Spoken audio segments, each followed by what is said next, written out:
Hello, and welcome to the Canadian Story, where we discuss what Canada is, what Canada could be, and what Canada should be.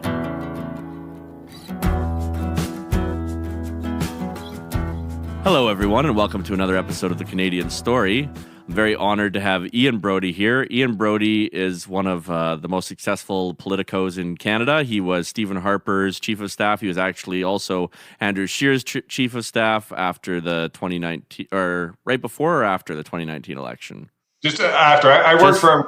I wasn't chief of staff, but he was making sure the ship kept sailing while we were having a leadership race, and has been heavily involved in conservative Canadian politics for decades.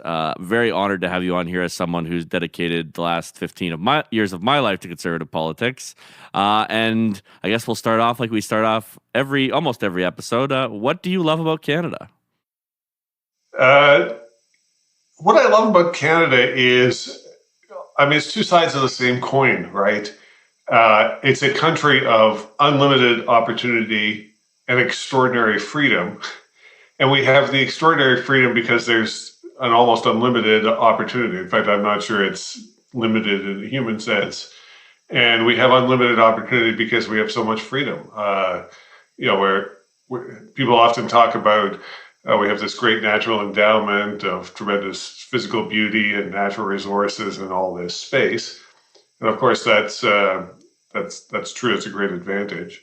On the other hand, there's lots of societies that have no space, no resources, no physical beauty of the same scale that we do. And yet, if they can have enough freedom, they too can develop opportunity. But our opportunity is in a sense easier and more wide-ranging because of the geographic scale of the place. So, can you pick the one or the other? I think they're two sides of the same coin. If we didn't have the freedoms that we have, even with all of the natural riches of the country, we would have no opportunity. And if we didn't have the opportunities we have, I don't think the country would be as free. What do you think it is that fundamentally in the foundation of, let's say, the Canadians' psyche, but also perhaps Canadian institutions, what is it that gives us so much freedom? There's we're fortunate in that sense. I realize what I'm about to say these days is a very controversial statement, but I think it's nonetheless true, is that the British philosophical and legal inheritance we get as a result of colonial impact here is a huge help. Living next to the United States is also a huge help because we have the example of their approach to freedom and their approach to opportunity. A little bit different than ours, but not hugely different. And then this is where I think that the geography of the place, the almost limitless physical expanse of the place by any human standard. Obviously you can tell it's got so many square miles, so many square kilometers or whatever it is, there are boundaries. But for a human purpose, even in an age of jet airplane travel, let alone an earlier age of motor vehicle transportation, let alone an earlier age of horse and cart or ox and cart, it's limitless physically, and that helps us kind of imagine a level of freedom that I think must be a little bit harder to imagine in places that are just a little more physically cramped. Yeah, it is pretty insane when you just look at it. Even Zach and I talk a lot about his drive from, he lives in Woodstock, but his studio is here in Cambridge. And why don't you just share a little bit with Ian about that drive and what it means to you and why it means that to you? Yeah, well, it originally came from, so my wife grew up in Southern California, just outside of LA. And when you drive down the freeway there, you just drive past city. It's just endless city and just endless buildings and concrete. And for me, my drive from Woodstock to the studio in Cambridge, it's a 40-minute drive, and all I drive past is farmland. And when she came, she's like, I can't even believe that there's just farms everywhere. And for me, it's turned into a personal connection because I see those fields, 5 days a week. And I've been in this location for, 3 years.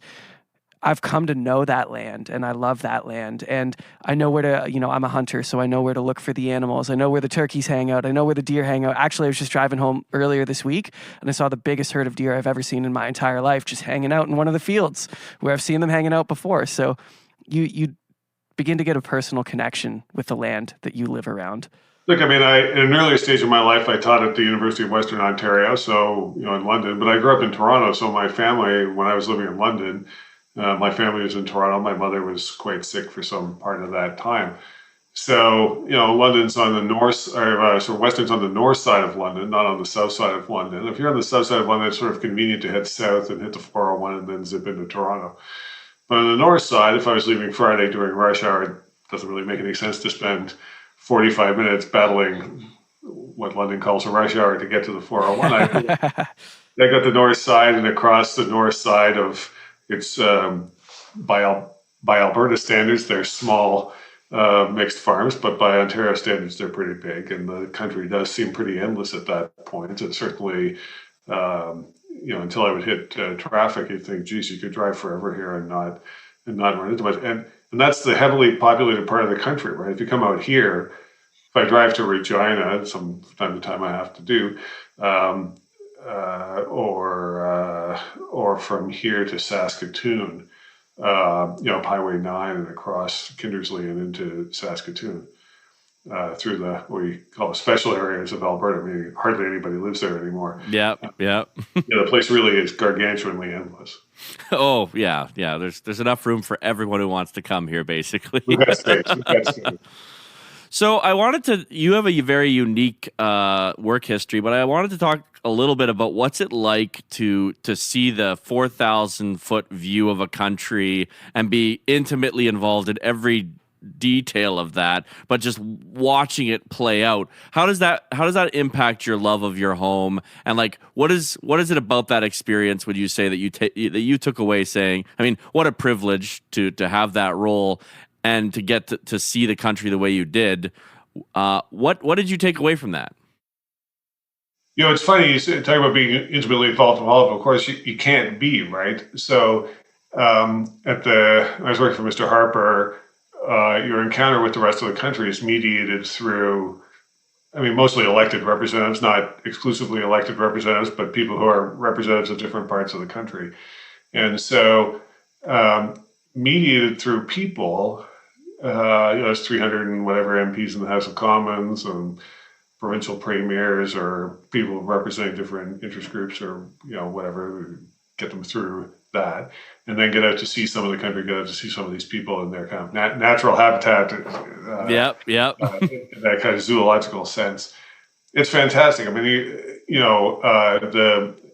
is one of the things that I try to convey to students, and it is a little bit hard because you can see MPs as they appear on television or as they appear in the news media, depicted as kind of trained seals or just factory unitized conservatives and factory unitized liberals, as if they're kind of churned out of some a big partisan factory to be all identical, walking, talking robots spitting out the same lines. And there's an aspect of that. I understand why people come up with that view. But of course, that's not, they're humans, and they're under tremendous pressures from people at home for this, that, and the other thing. They're tuned into different parts of the world. They're tuned into different parts of the country. And you get, how many bad MPs are there? People have a different idea of what a bad MP is. Right. But I thought we're really clueless or really not up to the job. Very few. No, it's true. Very few. They at very least, they deeply care about home almost always. For sure. Yeah. They may have a skewed view of what home looks like from my perspective, but if they get reelected a couple of times, it's because they're doing okay at something. Yeah. And it's just a competitive political process. Yeah. There's people who want their jobs. Yes, these are not jobs for life. And even in the ridings that are pretty safely conservative, there's somebody looking for the nomination, right? So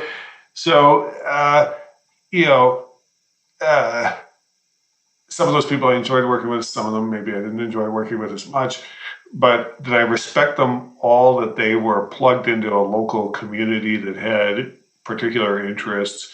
And then you get them together in a room, the vast diversity of things that they're worried about on a day-to-day basis, concerned about, the things they want to talk to you about on a day-to-day basis is an endless group of concerns. And so, I guess I grew in respect for people who could take 150 or 180 MPs in a caucus and kind of mold it into a single view of what we were trying to do with the federal government. That is very, very, very difficult. There's a very rare talent, and people who can do that effectively are extremely valuable to the political process, because that is not easy. And then for the individuals who are coming from wherever, pick a riding, open up the map of ridings, throw a dart at it, and pick the riding. For that person to be able to then kind of reconcile what's going on at home with what's going on across the rest of the country and what's going on in Ottawa and the country more broadly, also a difficult job. And I have nothing but respect, even for the people who may not be pining to go back to work, but tremendous respect for the job that they do if they do it moderately well. And did you find that that it changed your perspective on what Canada is? Because I look at my experience in politics, and I've had the fortune of campaigning in 6 of our 10 provinces, right? And one of the things that I've really come to appreciate is that we are a nation of nations.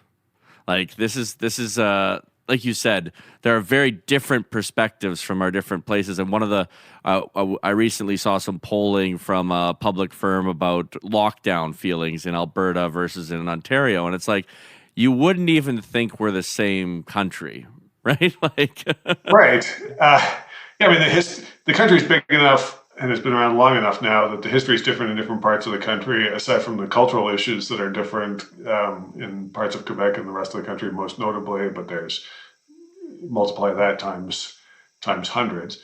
And if you've been out campaigning, the best political experience is campaigning for sure.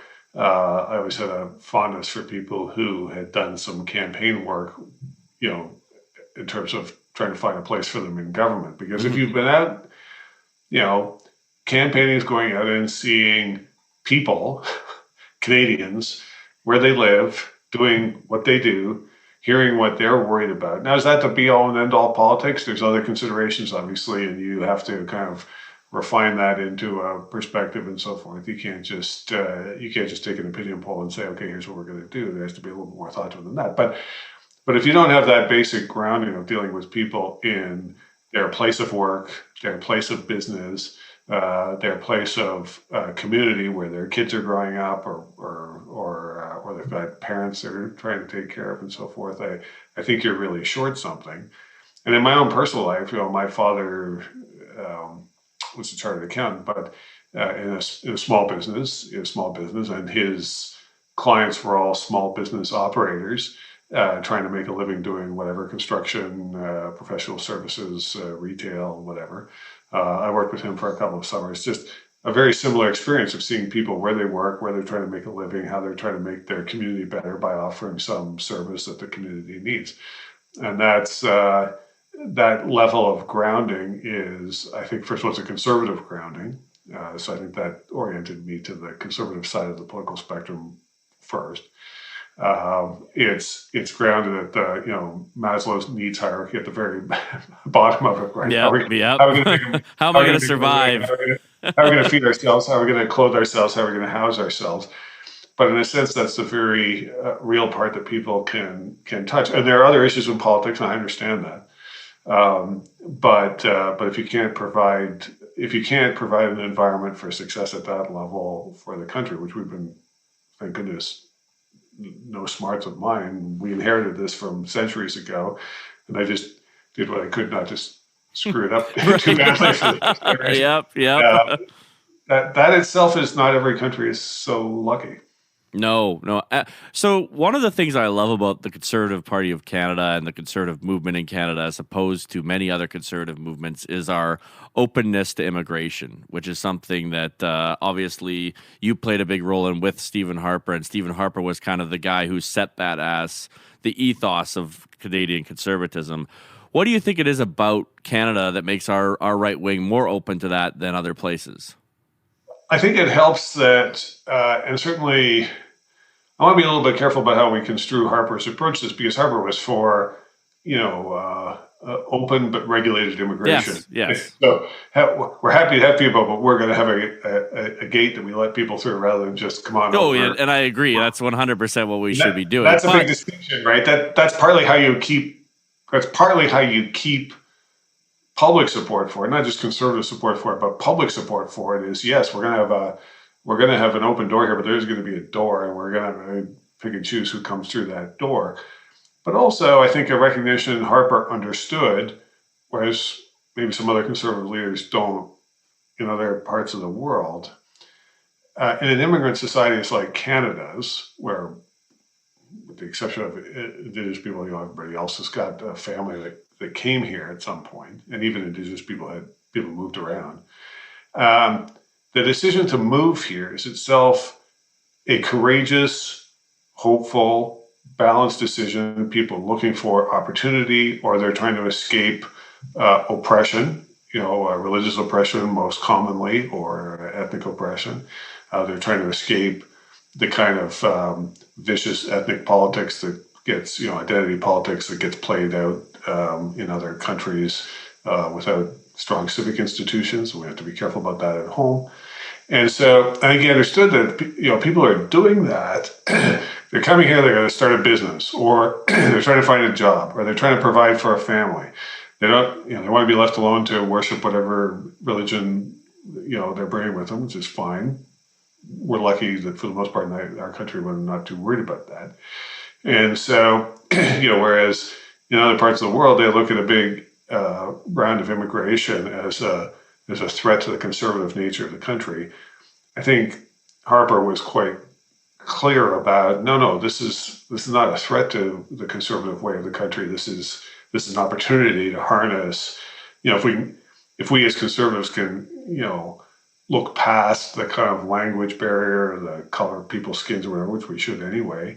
There's no reason why these people aren't conservative. In some cases, very conservative, because they're very committed to family. They're very sometimes hostile to wild crime. They're not keen on big taxes if they're starting a business or a family or whatever, and they want to take care of their kids. Well, check.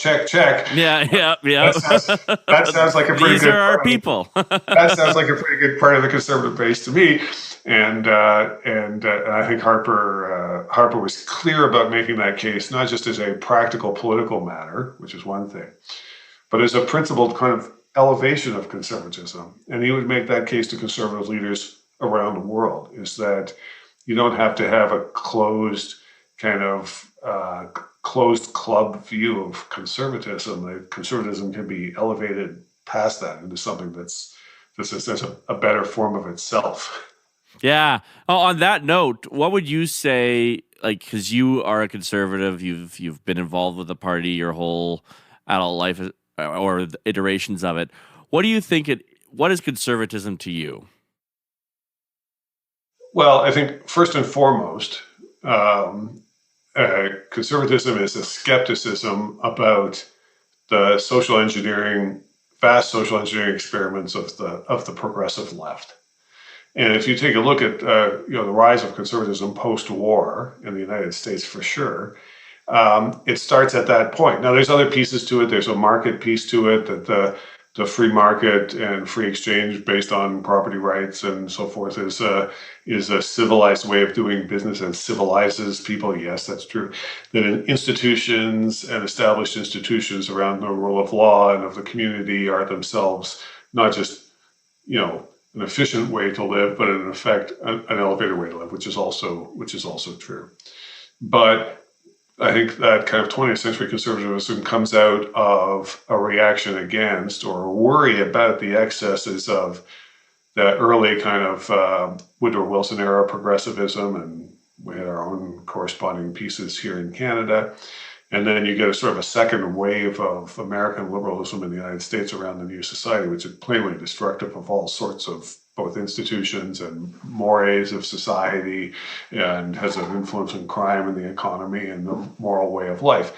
And I think it was, the post-war originators of this. I mean, there's an earlier conservatism too, but I'm talking about the one we live with today. Yes, yeah.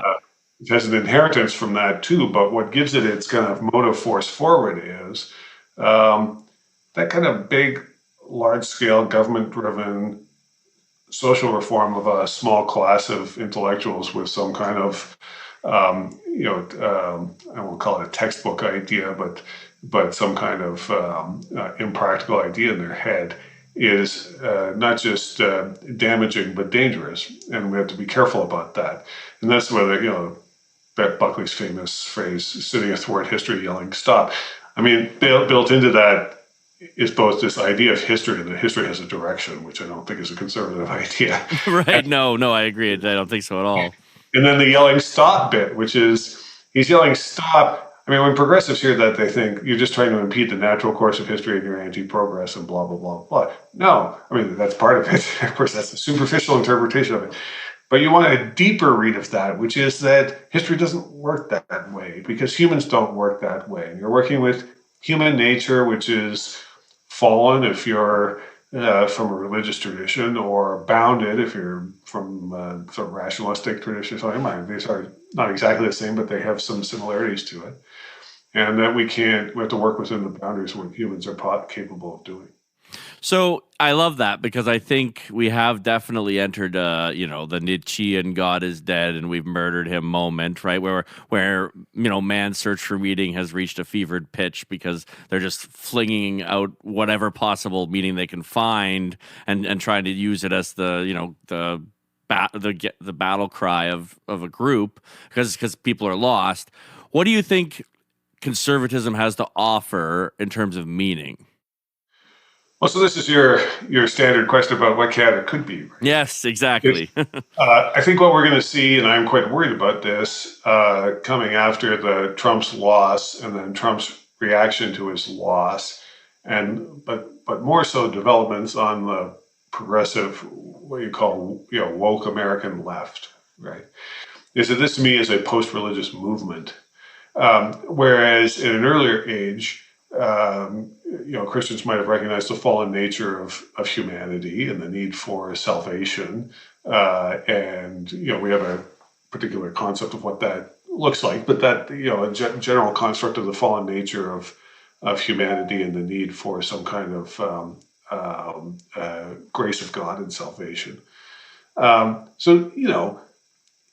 Any more traditionalist Christian wouldn't have a problem with the idea that, of course, our society is fallen because humanity is fallen. Of course, yes, right, we get that.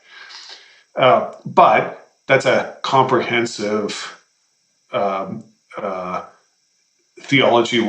That's an idea that's as big as God. Yes, yeah, exactly. It's as big as the religion. So it's a comprehensive, multifaceted. We've evolved it over 2,000 years of the faith. And other faiths have similar types, not exactly the same thing, but most of them have similar ideas. Whereas the woke idea is so deracinated and kind of devoid of hope, which is the other part of it, right? So we live in a systemically racist society, we always hear. Okay, so what's the hope for that? Well, there isn't, because society is racist and we can't ever escape it, and we just got to go on, racist, it's a systemically racist society. Well, hold on a minute. So you can see where that has a certain affinity with an older Christian idea of what society is about. Yeah. But it's missing some pieces. Well, there's no redemption, like you said. There's none. What is the redemption there? Well, this fellow writes this book about how we need a Department of Anti-Racist Action. If we just engineer a government the right way, we can fix all of these problems. Like, conservatives have a very clear picture of how, no, that doesn't work. Right. Well, government can't fix these problems. Like you said, they're human problems. We've been down this path before. We know where it ends. And it does not end in happy space for anybody, including the people that you think maybe you're holding out that you're helping with this sort of thing. And so hold on a second there. And this is where, stand aside history, stop me. People are like, well, we're on the side of history. History will be perfect itself, blah, blah, blah. Like, hold on a minute. That is not how history works, and that is not how humans work. That's not a justification for racism, which is a moral failing, not a sociological failing for us on our side, I think. Right? Yeah, it's a failure of character. It's a failure of character. But because the failure of character can also be overcome. Yes. Can be overcome by the individual. You can, if you're a Christian, by praying, or if you're a more rationalistic person, by studying great works, philosophy or whatever. There's an opportunity for you to overcome that and for you to live a better life. Does that mean the whole of society is going to? Well, maybe not. But that there is, if you take the evangelical side of that, in the small evangelical side of that properly, that there is hope there, and that is a message that the woke kind of Red Army brigade that's laying waste to institutions of North America and some parts of Europe right now doesn't. I haven't seen them offer that yet. Well, they don't seem to offer any grace, and because I don't think it's about.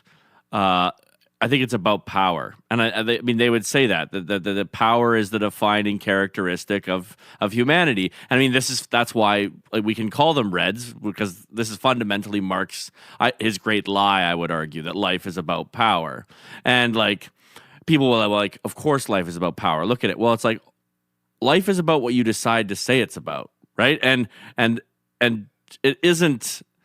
That is not the oldest story. Power is not the oldest story, right? There's, and that's the funny thing about that, gaze upon my works in despair, right? At the end of the day, power will be lost. So it can't be just about power, because if it's about that, then you're really just in a futile, you're in that Seawolf, Jack London-esque, war of the yeast. And look, I can tell you from personal experience, you can get yourself wrapped up in the power game, which I hope I never did, but you can get yourself wrapped up in the power game. By the time you acquire that power, you find that you haven't solved anything. It's not very satisfying. Right. Yeah, and if power for power's sake, once you get there, it's what are you going to do? When we say there are more important things in life, I mean literally, there are more important things in life. Yes. So how do you see? I completely agree with. I want to dig into this more. What you're saying about the woke movement, because I think it's so important. Is I do think that they're on to something in the sense that they're just longing for justice. Because I believe all great lies are they have to be majority true, or people wouldn't believe them. Right? It's for sure, yes. Right. And I think the poison pill of these woke movements is that they're not allowing their opponents to change their minds. Right? It's if you said something 15 years ago, you're not allowed to change your mind. So you're actually causing a huge detriment to the very cause, because if you can't convince your opponents to agree with you, then you're not making social change. You're waging a war. Well, if we're going to take seriously and I think we should, by the way, I'm a political scientist by training, so I'm going to say this. It's a political science truth that we do have systems of society or structures of society or institutions of society that do not treat people fairly, sometimes based on their group, right? Do we have universally high quality schooling for everybody in the country? No, we do not. Plainly, we do not. That is an issue that needs to be tackled, of course. Yes, that's right. And insofar as the wokesters have kind of figured that out, oh my goodness, there's parts of the educational complex that don't serve all students very well. Well, welcome to the club.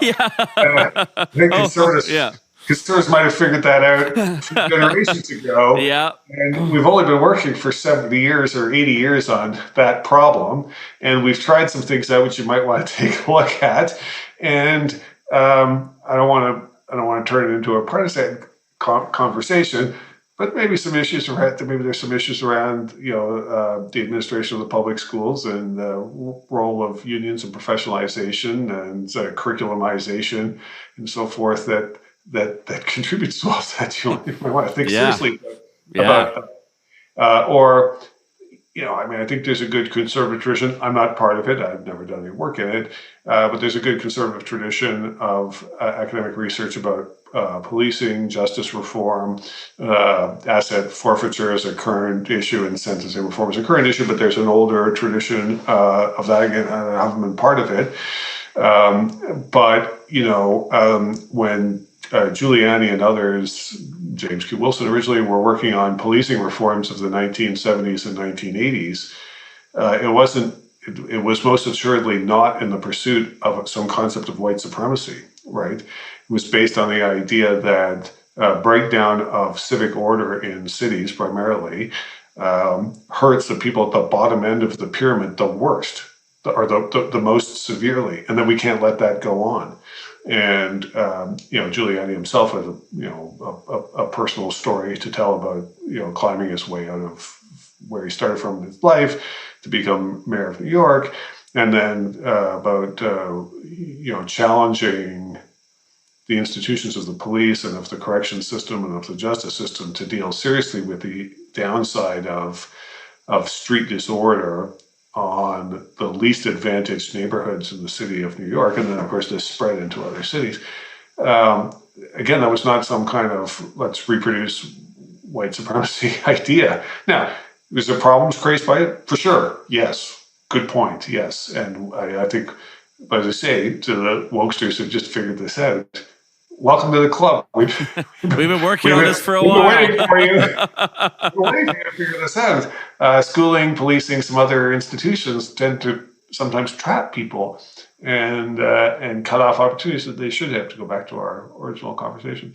And so, on that front, I'm sort of waiting for the wokesters to run out of their misguided moral energy of the moment, and maybe we'll come back to a conversation later about that. Right. So I want to talk about leadership and decision making, right? Because at the end of the day, leadership is about the executive function of choice, right? You're given options and you have to come to a conclusion about which option you're going to choose, and then you have to move forward with that. And at some point, perhaps you're going to have to admit that maybe you made the wrong choice, because, all leaders are infallible and you're never going to make perfect choices. So how, as a decision maker, as someone who's advising, the decision maker, what's your process for trying to get the best possible outcomes while knowing your own fallibility? Well, this is an excellent question. It's an excellent question in a personal sense, and then it becomes a very difficult question in kind of a broader organizational sense, right? Because I have written about this. Is when you're in the prime minister's job, or when you're one of the people around the prime minister's job, it's partly the mythology of the job, but it's partly the reality of the nature of politics. Trying to find somebody to tell you the unvarnished truth about a matter is quite difficult. Yes. These people are extremely valuable because everybody else is feeding you a line, right? Like, because you've got some piece of power, they want you to do something for them, so they're going to feed you some line of it. And it's not that they're lying. I'm not suggesting that these people are lying. I'm suggesting that they have a piece of the truth and they're feeding it to you because, for whatever reason, either they're honestly trying to do it or they're trying to, gain some advantage of their own. And that's just part, again, to go back to part and parcel of human nature. Yes, people pursue their own, piece of the truth and their own interests, and so to be careful about that and to try to get outside of that bubble. Because how did you get caught in the bubble? I didn't get caught in the bubble. The bubble catches you. Yeah. The people who operate the bubble are paid a lot of money to capture you in that bubble. And so to try and get out of that is difficult, and over time it becomes increasingly difficult, and that's why we have the luxury of changing governments, because the best way to poke the bubble is to throw the bum out and throw some other bum in. Yeah. And so so that's very difficult. But you also have to be, once you've committed to something, as you say, nothing that you say in politics, it's a bit like Twitter. I mean, nothing you say in politics is ever erased. And so you say, well, sorry, I screwed that up. We're doing something else now. That requires some courage and some deftness of being able to draw on people's, the electorate's understanding you're going to change quickly. No matter what decision you make, even if it's a catastrophically dumb, bad, objectively bad decision that hurts a bunch of people, there's somebody there who's saying, yeah, that's the right thing to do. Go for it. Don't you dare change. And we'll raise a stink if you do change. Yeah, or to quote a secondhand quotation of subsequent Prime Minister's Chief of Staff, we can come up with op-eds to help you feel better about the decision. Yes. Yeah, there's people out there who do that, right? And again, they're not trying to pull the wool over your eye necessarily, and they're not necessarily lying to you. They're giving you, their story of this. And despite your earlier conversation about you get 300 odd MPs from different parts of the country, the folks who come from, to go to never-ending dispute of conservative politics, the folks who come from the dairy-producing parts of the world, right? So we have this, in some sense, crazy supply management system in Canada. You have to have a license in order to produce milk, and it's in order to keep the price up, and this it has all sorts of downsides and upsides and so on and so forth. Sure, yeah, true, good point. You don't need to pull out your first-year economics textbook to explain. No, exactly. My management to me, thanks very much. I've heard it 1,000 times. On the other hand, there's 15 or 20 MPs for whom the dairy production system is a key part of their constituency.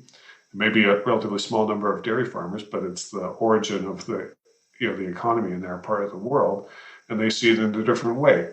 I'm not saying that somebody's right and somebody's wrong. I'm saying if you blow up supply management, there's 5,000 jobs in my part of the world that will be evaporated, pardon the pun, in 2 years. Good point. And so I have to be very careful about that. Yes, yeah, that's right. And similarly, as I always say to the folks who complain to me about supply management, the Canadian Bankers Association has the same view of all of the regulations. Yes. But nobody's saying that Toronto's source of wealth from the banking and financial industry is somehow ill-gotten, and boy, we should but they do love their regulations. Yeah, we should blow up the licensing of banks, because it turns out you can't be a bank unless you have a license from the federal government. Well, yes, it's like supply management for the financial industry.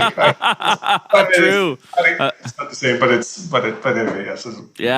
Yeah. Well, I heard it said once, is that politics is just compromise. That's really all you're doing, is finding ways forward for divergent views. Now, I think there's more than that. I want to go back to something you said earlier, where you said you can't just take a poll and say, okay, this is where we're going to go. I think that leadership is fundamentally having a vision and then just working towards it. And if people decide they don't like your vision anymore, they don't have to follow you. But I always loved in the breakthrough election, it was basically Harper's like, these are the 5 things I'm going to do. And if you elect me, I will do these 5 things. And then he got elected, and he did those 5 things, right? And it's like, that to me, that's leadership. This is what I'm going to do, and then you do it. Yeah, I mean, in fairness to the patient wait time guarantee, I'm not sure we made too much progress on that one. Fair. We did 4 of them, so let's say we got an 80%, not 100%. That's an A- at the University of Calgary, not an A+. But fair. The grade I'll generously give us. I'm a little bit older than you are, so I remember Reagan bursting onto the scene in 1980. I mean, he'd been around for longer than that, but I remember him going from being kind of not a crackpot, but like a wacky guy from California that would never work nationally. And the campaign against him in '76, he's too dangerous. He'll start a war. We can't have that. This is throw back to the Goldwater campaign, that sort of thing. And then he wins. And, I said, so what's your view of the Cold War, Mr. Reagan? He says, my view is very simple. That they lose, we win. And then a couple of years later, of course, he goes to the Brandenburg Gate, and Peter Robinson writes this fantastic speech, and it's a 45-minute speech or whatever it is. But people always quote the clearest part of the speech is he turns and he says prospectively he speaks to the Soviet leader, Mr. Gorbachev, tear down this wall, and suddenly the wall is gone. And when you do the CNN version of that on the documentary, like, oh, well, he said, we win, you lose. Then he went and said, tear down this wall. And then the wall disappeared. And there you go. Yeah, that's right. That's Reagan's leadership. And you forget that along the way, like, the embargoes of the Soviet economy, the grain embargo of the Soviet economy was an extraordinarily difficult bit of statesmanship for him to pull off. There were compromises involved in that, right? There were core components of his own party in the grain business, grain farming and grain trading business, who were making a lot of money selling grain to the Soviet Union, because even with all of their resources, going back to another conversation, a country full of natural inheritance and massive agriculture potential couldn't feed itself, for crying out loud. Yeah. That's got to tell you something's wrong. Yeah, go do the math yourself as a homework exercise, but figure out why that didn't work. And so he says, well, we're not going to trade with the Soviet Union in that sense anymore, in that sector anymore. And that required, a tremendous number of compromises and of cajoling. But on the other hand, he reaches across to the union movement, which is not a Republican constituency, right? A constituency of the other parties, actually, a core constituency of his opponents, and says, there's a union movement trying to get started in Poland. I'd like to support them. The British would like to support them. We have a new Pope who would also like to support them because he's from that part of the world. But what we need is some union help from, since we're the privileged unions in the Western world, where you can operate freely and organize freely and raise whatever money you want freely and strike freely. And those folks over there are in your movement, but they don't have any of these rights and privileges. Can you help us out here? And he managed to finagle the unions on side too. The extraordinary, a complicated act of leadership. Again, if all you have is the CNN footage, it looks like you draw a straight line from A to B. Right. What were we all worried about in the first place? Why was there a nuclear arms race or anything? Like, what was the Cold War all about? All you had to do was have a guy come and say, you lose, we win, tear down this wall, and poof, it's all over. Right. No, but I mean, he was serious about it.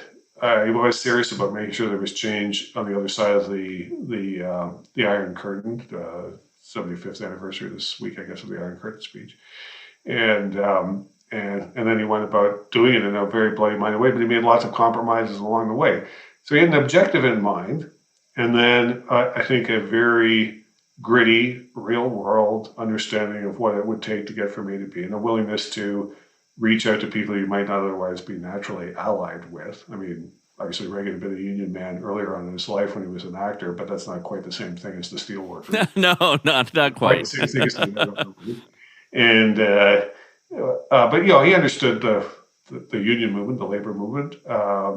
In that sense, he had some first-hand experience and was able to mobilize them as well for what was really a cross-partisan, cross-national, not just a victory, but a massive advance in the state of humanity, a liberation movement, if you want, that liberated hundreds of millions of people from a dreadful system. Now, that's not all done. Not all the work is done, and not all of the pieces of that puzzle went as well as we would have liked. But, are people in Czech Republic, Slovakia, what was once East Germany, Poland, Hungary, Romania better off than they were before Reagan came along, uncontestably, and the flourishing of the human species as a result of that is an extraordinary inheritance. Yeah. Like people often are like, well, if you compromise on anything, then you don't have principles, right? And I like to say to them, no. Compromise is a form of principle. It's a willingness to be humble. You can't compromise on your fundamental core values.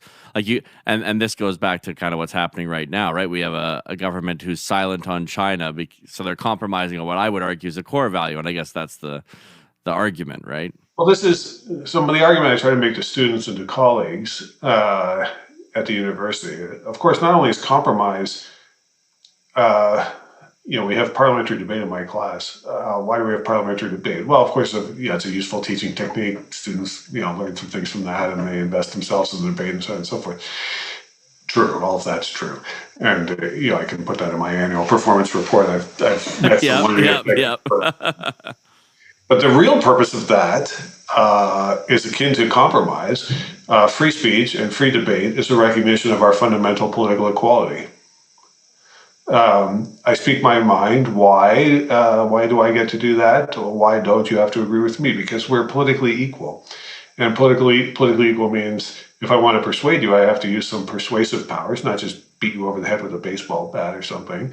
That's what you do in a system that doesn't have political equality. The guy with the baseball bat gets to beat you into submission. But in a system that recognizes the fundamental political equality of everyone, freedom of speech is an essential part of that. You can't have fundamental political equality without free speech. And then that leads to the persuasion and the compromise. And the compromise is the recognition that, yes, I don't probably agree with all of your position. I may not really accept fundamental parts of your position, but I understand that your position is yours and that you and I are political equals here. And so, in a sense, we have to come to some kind of compromise. It's, again, I would say, like free speech, like freedom of association, is a recognition of our fundamental political equality. And instead of people say, I'm interested in equality. Yeah, me too. That's why I'm such a proponent of this. The parliamentary process recognizes the equality of citizens, including the people who support the government side and the people who support the opposition side. And at some point, if there's a compromise involved here, it's because you're not empowered to beat me over the head to accept your position, and yes. empowered to beat you over the head to accept my position, and that's back to your earlier conversation, but it's all about power. Not right, not quite. And if it is all about power, then we just go around and beat each other until we submit. But that's not very civilized. And it's probably not very productive over the long run, and not the traditional politics that we come from in this country. Are there downsides to it? For sure. Do we fall short of the ideal in many respects? For sure. Of course we. Yes, for sure. Of course we do. And have we in the past fallen short of that? Yeah. Yes, for sure. Yes. So tell me about that, and tell me what you want to do about it. And I'll tell you what I think we should do about it, and maybe we can have a conversation about that will improve both of our ideas. And at a certain point, if we decide we're going to do something about it together, maybe we'll do 40% of what you want to do, and 40% of what I want to do, and 20% of what somebody else wants to do. Yeah. I love that. And I think we've had a lot of people on this podcast, particularly a large number of first or second generation immigrants. And I've always been shocked by how much more the immigrants seem to love this country than the native born who take it for granted. And I think that's such a key point that you just made is they all love the freedom we have here, and they're all longing to come here to have it. And we're sitting here being like, oh, we are so bad. No, we're beyond bad. We're unforgivable. And I'm like, well, if we're unforgivable, then all you're teaching people is that they don't have to care about these injustices anymore. Really, if it's unforgivable, then there's nothing you can do about it. No, the University of Calgary, where I teach now, is certainly in the Faculty of Arts, a hugely immigrant population amongst the students, right? For a variety of reasons. We save that for a different podcast.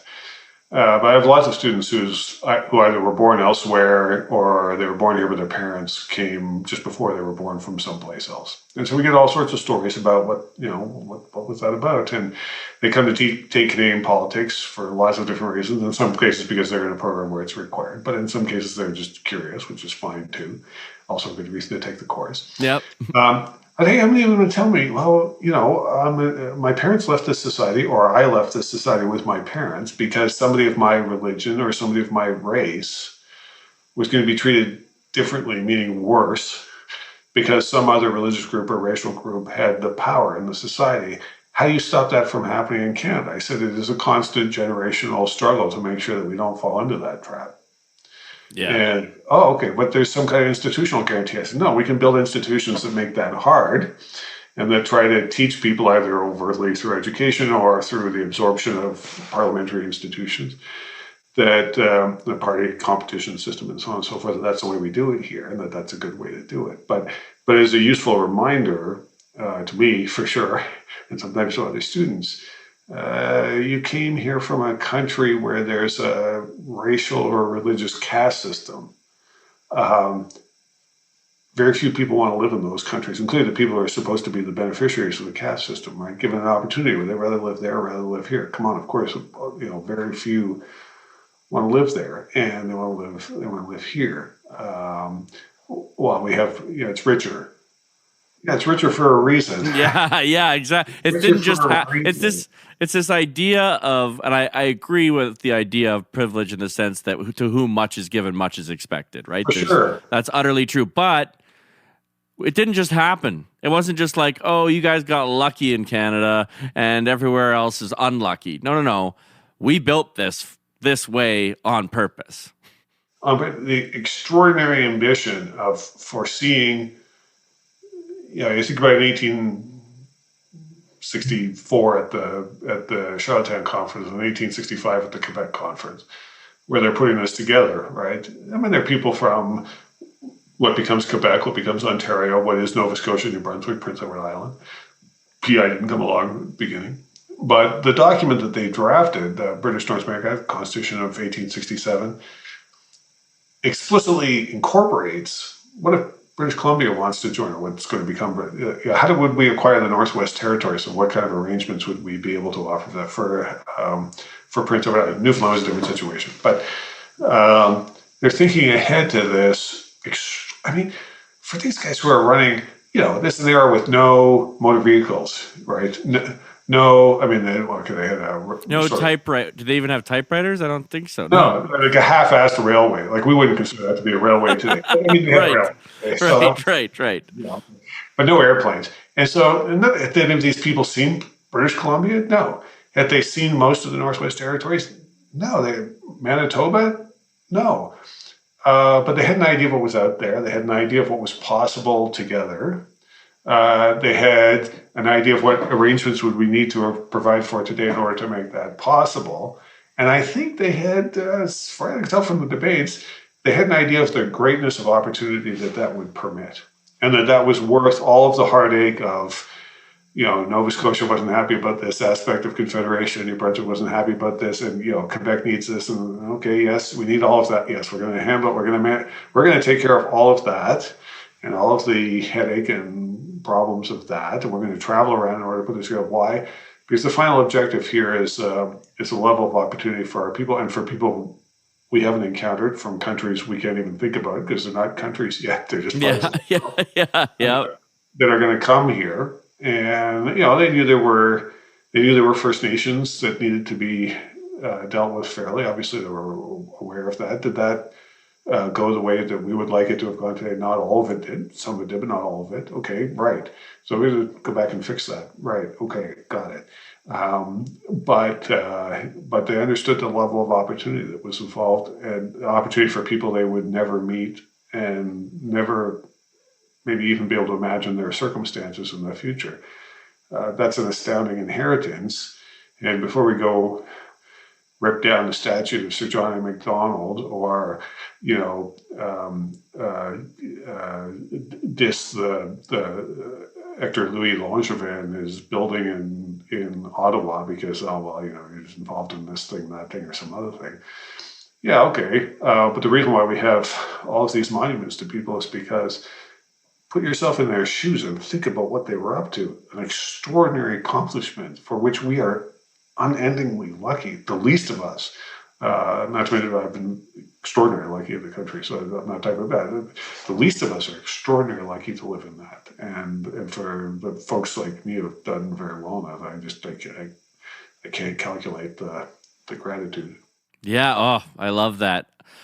Just because we only have about 4 minutes left here, I just wanted, because I know the listeners would love it, just a fun story that you can tell about your time serving with Stephen Harper. And I'll tell you one of mine. It's self-deprecating, so you'll laugh. But I was a brand new. It was right after actually you left and Nigel Wright came in, and I was a brand new, 23-year-old. My hero. I was working for my hero, who I've been following since I was 14 years old.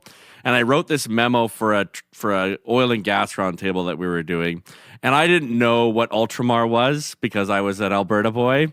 And I, in my attempt to, be forward thinking, I did a little bit of research, but it was like the kind of research you do for an undergrad paper. And I thought it was a union group. And so I remember the Prime Minister was reading my memo, and he looked up from reading the memo and he said, "Who wrote this, and who thinks that Ultramar is a union group?" And then he looked at me, and I just had gone pale. Oh, and he's like, "It was you, wasn't it?" And that's all he said. But I'll never forget that was the first time I ever experienced a cold sweat, legitimately. It was just whoosh, I was sweating. Right. You learned, so that's good. That's one of the things I appreciated so much about him is he read every memo that the 23-year-old me wrote, and he would circle anything he found, not to be perfect. Go fix this. Yes, exactly. The kid needs to know a few things about Quebec gas stations. So I'll tell you very quickly a story. I mean, it's about the human side of politics. Mr. Harper's first trip to the White House, to the Oval Office, was to see George Bush in July of 2006. And it happened after we'd set the date, after we'd agreed on the date with the White House. It turned out that this date was going to be President Bush's 60th birthday. Oh, wow. So the usual protocol gift that would be exchanged was also going to be a birthday gift, so this had to be done to the nth degree. And so he turns to me and he says, "I want you to put together a little task force on the 60th birthday present for president."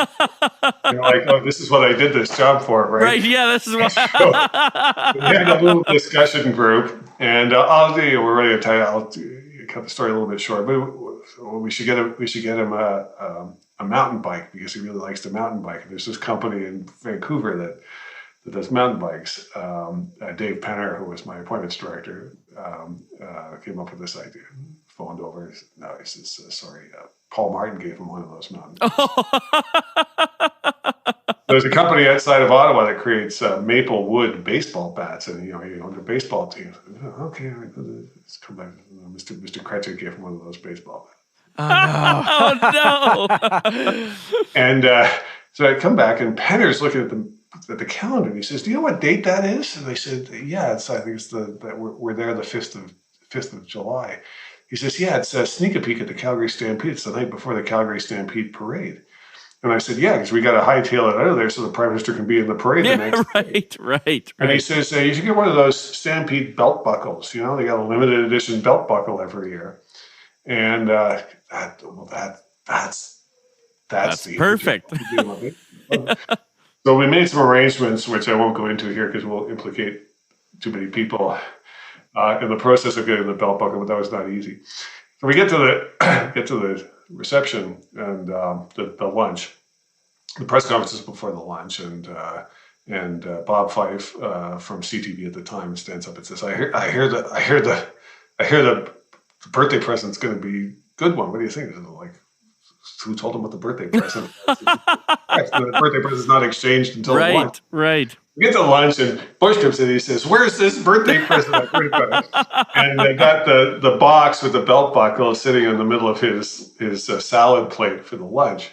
And Harper comes and he says, "Well," he says, "we got you this, today is the opening of the Calgary Stampede, or tomorrow will be the opening of the Calgary Stampede."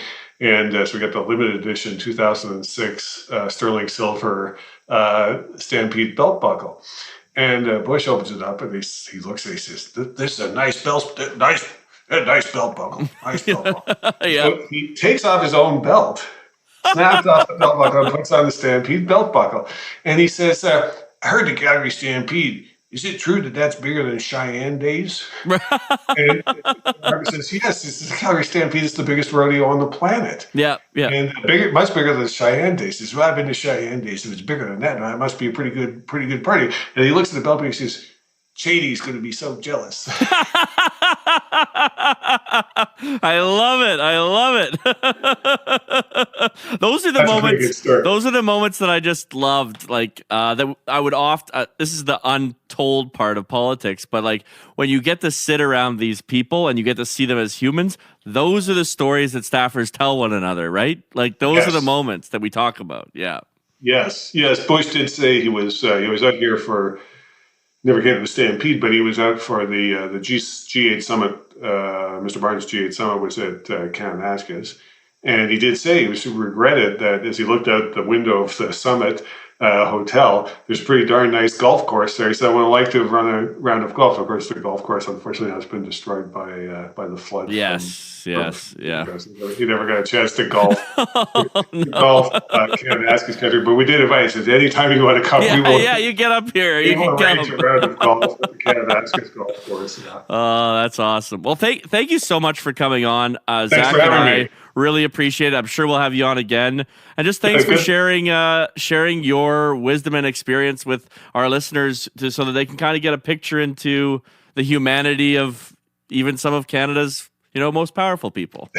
Well, hey, look, good luck with the podcast, because I think you got the right format here. You can do whatever you want, and you're doing what we're supposed to do with podcasts, which is something different, right? Some people who, folks in the podcast I've listened to, I would never have had a chance to hear from them at any other point. You've got a good opening question and closing question for them. So thank you. No, I really, really appreciate that. Thank you for listening to The Canadian Story. You can find us on Instagram and Twitter at The CAD Story. That's The CAD Story. If you enjoy this podcast, please share it with your friends and family. Let's work together to remind Canadians how great their country is.